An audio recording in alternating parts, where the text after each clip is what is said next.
All right, that story is on page 13 of the Standard and page 3 of the Daily Nation. So, do you think he is mentally ill? I mean, if someone, can someone who is mentally ill go all the way to Tanzania alone? Or did someone help him?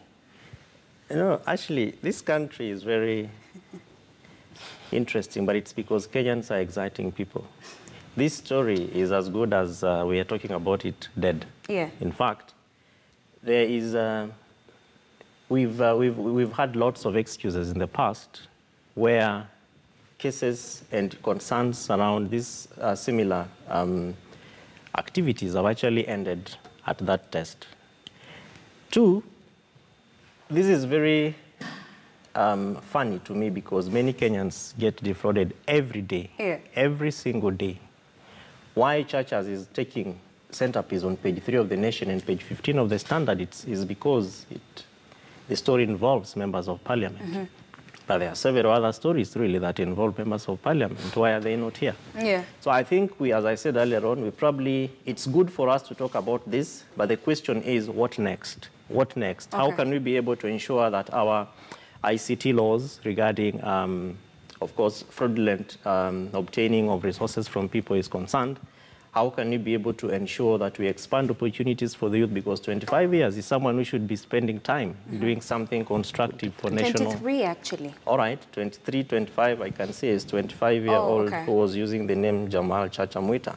So 23, 25 is someone who should be spending very good time on things that are really about national development and personal career building and development. And so I think for me, and maybe just to say that we probably need to follow up this again if we have the time to find out how it's going to end. Can someone be able to push for the results of that mental test to be released?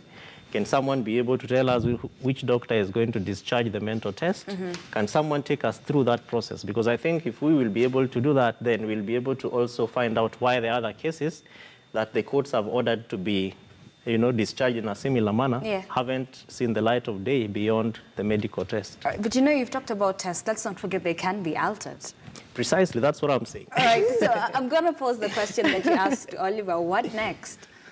Actually, first of all, or this country, we have issues of, the first issue, there are around 3 issues that come into play. One is the issue of moral bankruptcy. Our moral fabric has decayed. I think it has decomposed. It's no longer decaying. It has decomposed.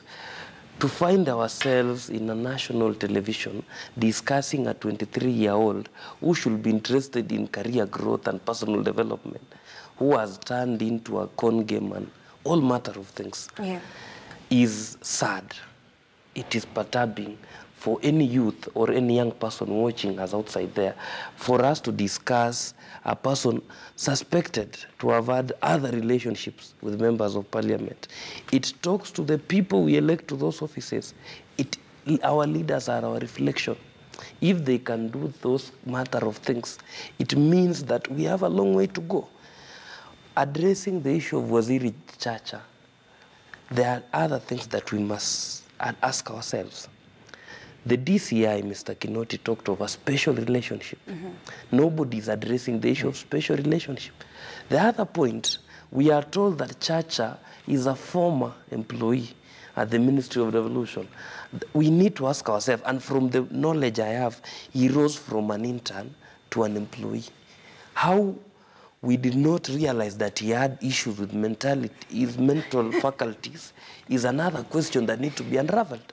So we need, this should give us, as a nation, a point to realize that we have people in this country who got it wrong from the word go. We cannot allow this to be the story that is the bottom line of this country. We have youth in this country who have talent and skills.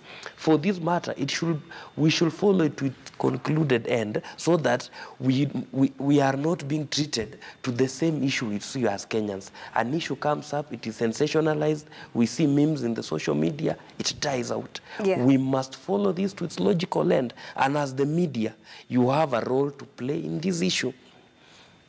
Okay. Remember, there was the joke, a allegation against Parliament and parliamentarians. They fizzled out. We had nothing from that. And going forward, are we going to take this matter as it is? This is a guy who has been seen in the section of social media posing for photos with nearly a good number of our women member of parliament. It means nothing, but it shows something. He's connected.